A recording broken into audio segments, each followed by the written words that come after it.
বিশেষভাবে আপনাকে ধন্যবাদ জানাচ্ছি এবং আপনার এই যে প্রাণবন্ত সংসদকে ফাংশনাল করার যে প্রচেষ্টা সেটার জন্য আপনার প্রতি আমরা থ্যাঙ্কফুল।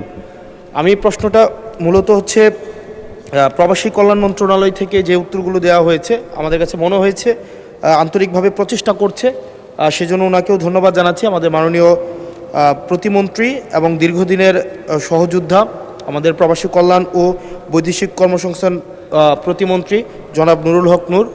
আমার যে প্রশ্নটি ছিল সেটি হচ্ছে আমি একটা রেমিটেন্স মাননীয় সদস্য, আই হামলি রিকোয়েস্ট ইউ, আসলে প্রসিডিউরটা মেনটেন করতে গেলে I accepted your thank you, you are so kind, thank you দিয়েছেন মহান সংসদকে। আপনি একটা প্রশ্ন করতে গেলে একটা প্রশ্ন আনেন, তারপরে জনাব নুরুল হক নূর সাহেব মাননীয় প্রতিমন্ত্রী উনি জবাব দিতে পারবেন একটু লিখিত আকারে। না, এই প্রসেসে হবে না। আপনি একটা প্রশ্ন করুন, প্রশ্ন জমা দিন, উনি উত্তর দিবেন। অসংখ্য ধন্যবাদ আপনাকে। Thank you.